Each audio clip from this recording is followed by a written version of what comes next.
Hello and welcome to another episode of the Global Indian TV. I'm Satish Rai, and once again we have got Professor Subramani with us. Welcome to the program, Professor. We are talking about advanced creative writing, especially writing a novel, and we have talked about different aspects of writing a novel, and today we are talking about the important subject of language, and of course without language there's no literature. So let's start off, Professor, your initial thought about language in writing a novel. Well, let's hope that we can talk brightly about this subject. It needs to be talked brightly about. Language is everybody's business, and there are different uses of language, different kinds of languages. Academics use language, business people use language, you have language of law, various kinds of languages. There is also a language of creativity, of creative writing, and that is what we are talking about. There are writers who write popular fiction, Yes, and they do not have to worry too much about language because they're mainly interested in telling a yarn or telling a story. yes. For example, in the detective novel, in a typical romance novel, you don't worry too much about language. If you have enough competence in the language, you can write popular fiction. Yes, And popular fictions, of course, are very popular with the readers. Yes. But we're talking about serious literature and serious use of language, that is creative use of language. Yes. And creative use of language is different from ordinary use of language. And that is what we have to think about. How is it different? Creative use of language is different because here we think in terms of figurative language, that is language of metaphors, Yes. and language of imagery, Yes. and language of symbolism and so on. Yes. And to write a novel in a creative way and to continue to think in terms of metaphors and similes is not easy. It is difficult. Yeah. But one of the rules of writing is that the writer should always try to show and not tell. Yes. Because readers don't like to be told. Yes. They like to be shown. Yeah. And when you're showing, the reader is convinced. Because the reader suddenly feels that he's there. Yeah. And he can feel, he can see, he can touch. And that is the language that a creative writer has to create. Yes. Of course, the language of film is very different. And I think here you have an advantage because you think in terms of images. Yes. I too think in terms of images, and that is what brings me very close to the language of cinema. Yes. Yeah. And when you think in terms of images, your writing naturally becomes creative. But let's hear your use of language. In here, I think as filmmakers have slight advantage over writers of novels because at our disposal we have images to tell the story, whereas you describe those images using all those you talked about, we actually can take the viewer to the images, and also we can use the actors' physical attributes, the eyes, the facial expression, the body language, the hands, the arms, the way he or she walks. We can use all those as a language to tell the story, whereas you don't. You have to work harder to create those images through writing, through use of actual language for your readers. Yeah, I think the language of cinema is language of pictures. Yes. And sometimes many filmmakers forget that. Yeah. And they load their films with a lot of sound. Yes. Yeah. Too much talking, too much dialogue, too much music, too much noise. So for me, the pure cinema is when you're trying to tell a story through pictures. And some of the cinemas don't need any language at all. They're silent films. That's right. Yes. And even that can tell the story from end to beginning to end. Yes. That is right. And I think a writer with a special kind of imagination who thinks in terms of images, like a poet does, has an added advantage. And I always think in terms of images, and that is why I wonder why filmmakers haven't made films of my fiction either in English or in Hindi, because they're so accessible to the filmmaker. Yes, I mean, we tried to work on one of your short stories, an ideal candidate for film, but unfortunately, still in Fiji, we don't have that kind of filmmakers who can turn your work and other works of Fijian writers into films, but we will probably later. Yeah, I hope that one day someone will make a film of Dauka Puran. Of course. And if you want a Fiji story, Yes. that's where you have a Fiji story. And Yes. this novel that I've just written, Fiji Ma, is also highly cinematic. Yes. And yeah. I think this is where my writing in Fiji Hindi is very different from the way Fiji Hindi has been used by some writers who attempted to write in that Very language. strong characters and very strong images, and that's what a filmmaker needs. We are all bilinguals in Fiji, and bilingualism poses its own difficulties. And some writers hesitate to write in English because they feel that they are not confident, and English is a second language. But they have to remember that there are many writers now writing in a second language in the Indian subcontinent. Yes. And elsewhere in Africa. They're using English, but English is not their mother tongue. So they have written very successfully, and a lot of them have won awards. And Nobel laureates as well. That's right, bilingual writers. Yes. So bilingualism should not be seen as a kind of disadvantage. The disadvantage is when you are torn Yeah. between two languages. And when you are torn between two languages, then you are not able to use either of the languages competently. Do you find yourself torn between two languages? Yes. I consider I'm trilingual because my first mother tongue is Fiji Hindi, and then I've got, as we have got in Fiji, Bollywood Hindi or Shud Hindi, and then the third language is English. So I'm torn between that, and as you know, although we speak Fiji Hindi very well, we are not taught to write into that, and we're taught Shud Hindi up to only class 7, and then for me, I was not particularly very keen to do well in English, so I was torn. And but today I'm writing in English mainly, but in Bollywood. My first film was Bollywood Hindi, but also I have written a script in Fiji Hindi. So I'm straddling all those three languages.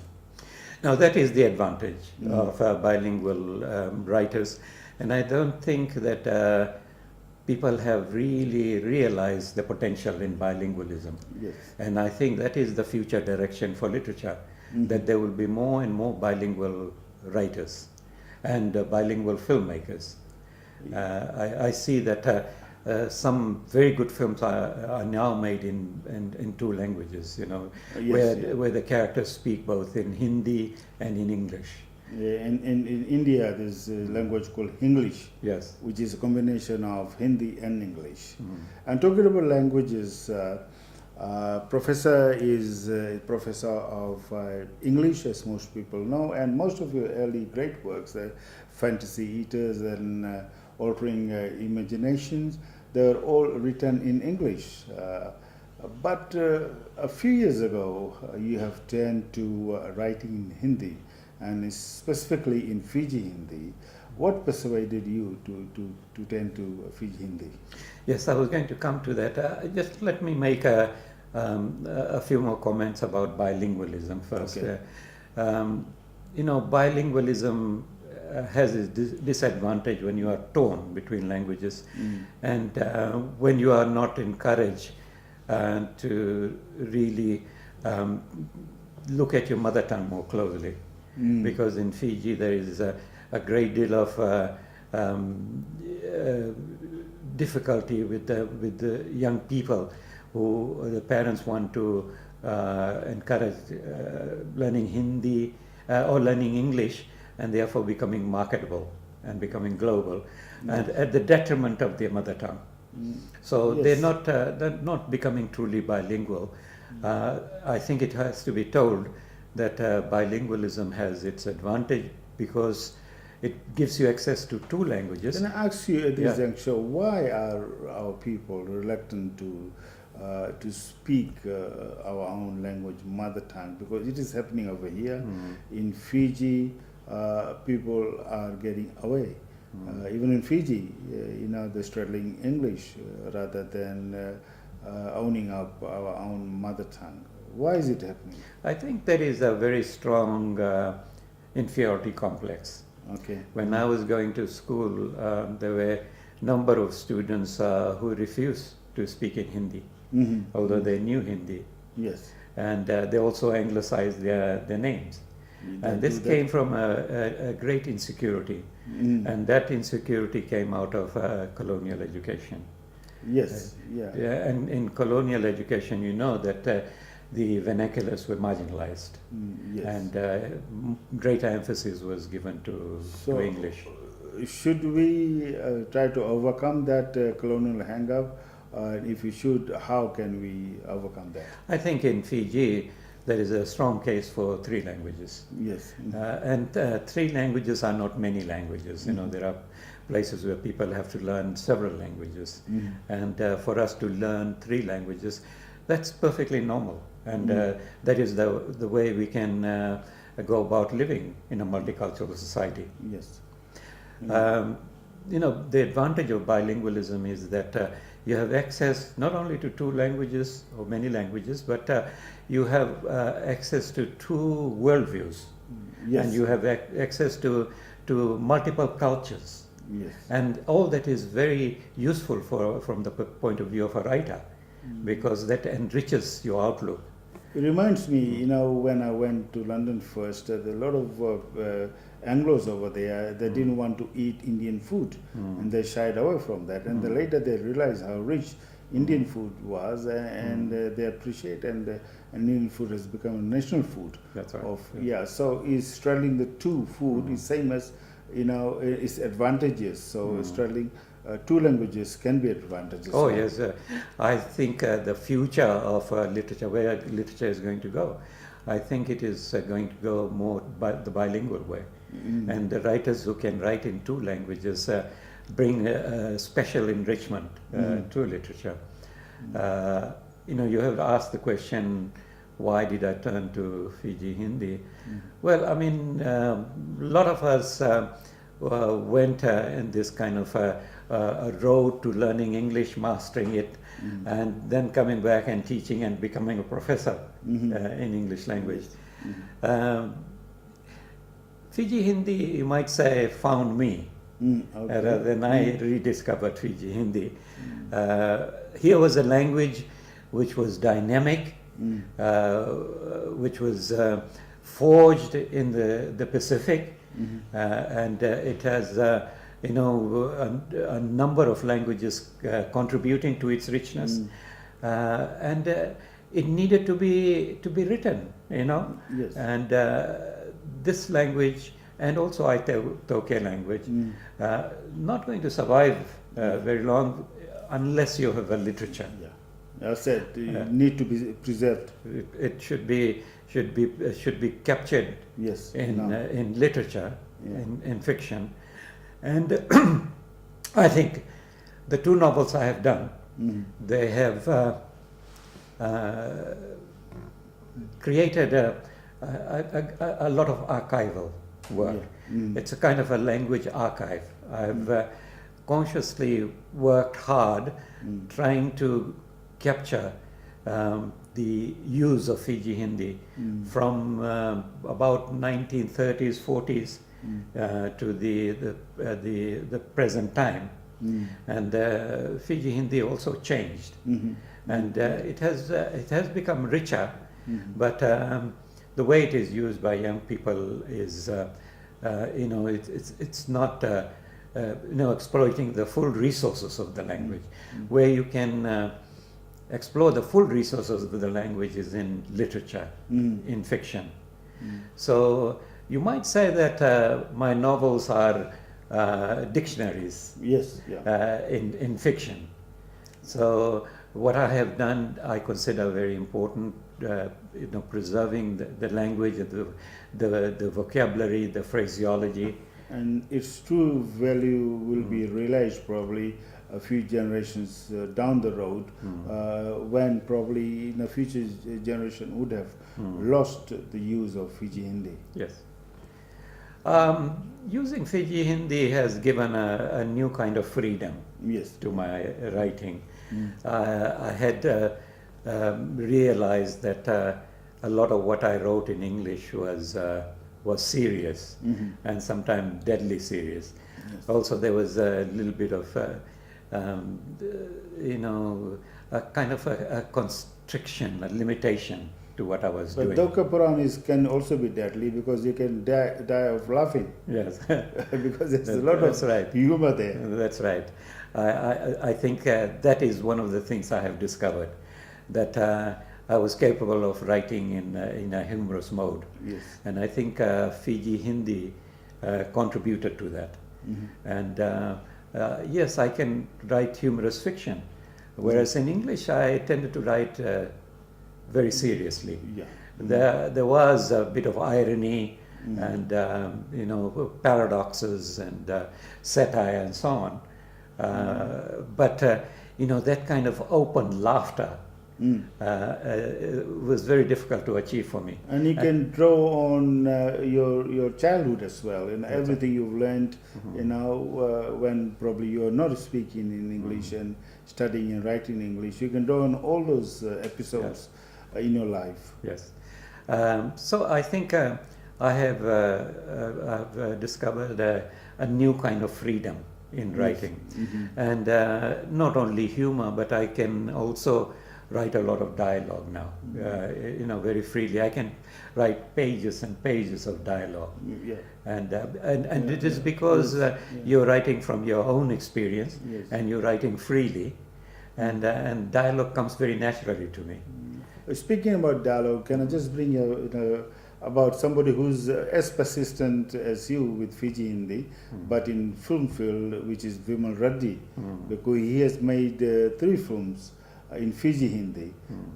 So maybe he is the filmmaker who would like to turn your books into film at some stage.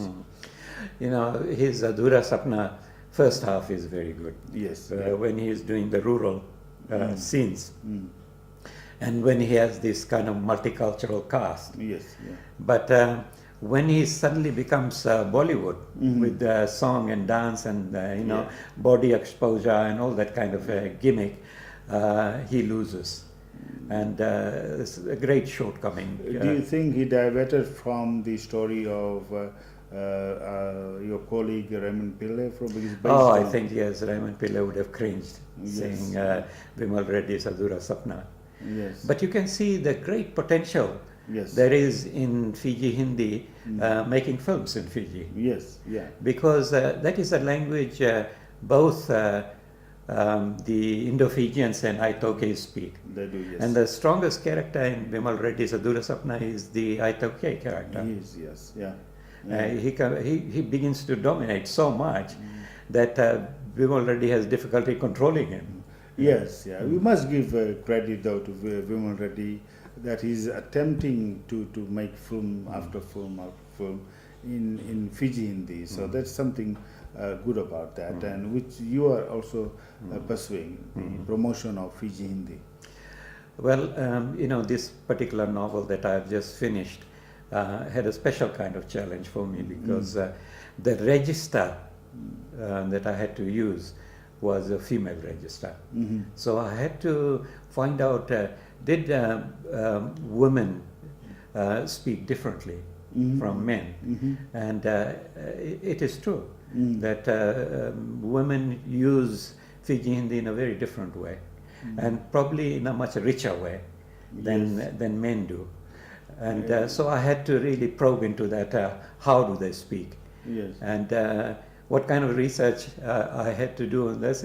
Simply eavesdropping. Okay. And I think there's a lot of objection to eavesdropping. Yes. It is unethical to be overhearing conversation. But I find myself constantly doing that. When two women sitting on the bus, I would stop everything that I'm doing. I just want to listen what they're saying. And I think I grew up eavesdropping because I grew up amongst 5, 6 women, Yes, and no male in the family. So I was always hearing conversation going on among women. And so that I brought to my fiction writing. And but it was a challenge. And of course, people will look at the novel and judge for what it is. I can see the feminist saying the usual thing that a man shouldn't be writing about women and so on. But a writer is a writer. Yes. And he has to write about what he knows. And he has to write about men, he has to write about women, he has to write about young people, he has to write about children. He has to write about everything that is part of his experience, but he should not go beyond his range. We are coming to the end of the segment, but one question I would like to ask you about the two novels in Fiji you've written.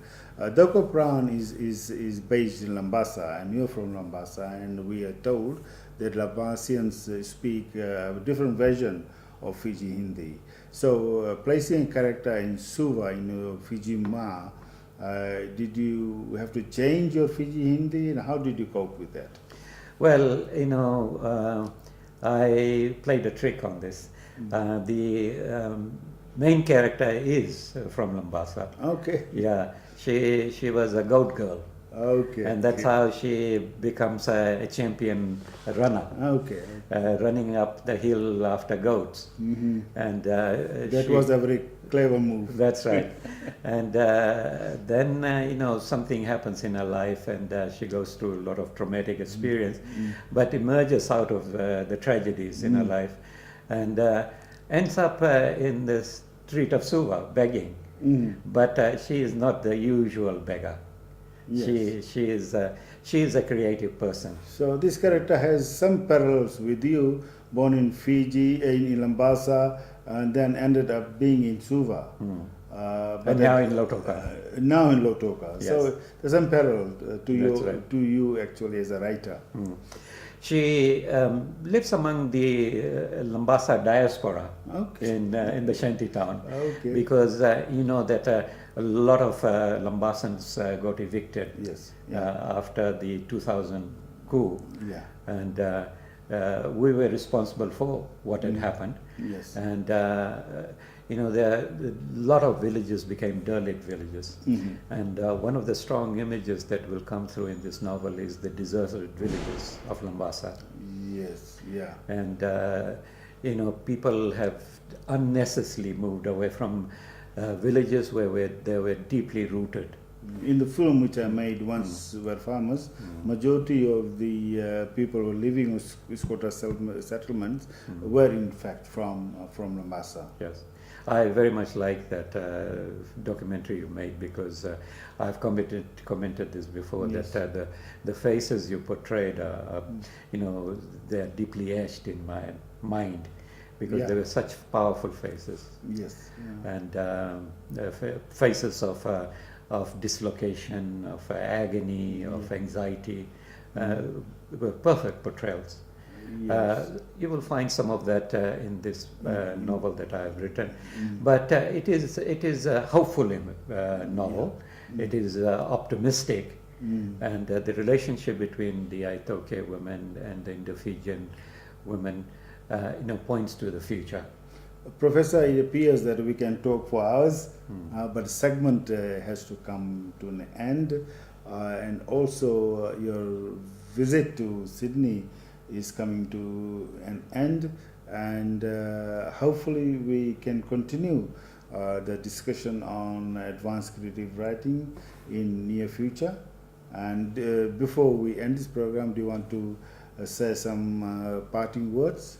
Yes, well, thank you very much, Satish, for giving me this opportunity to talk about creative writing and about the novel I had written. I hope that it is useful for writers, and we want to promote writing in Fiji. Yes. I know reading and writing is in sharp decline, and we want to, through these videos, encourage people to write. Without writing, we're nothing. Without literature, without films, without art, we're nothing.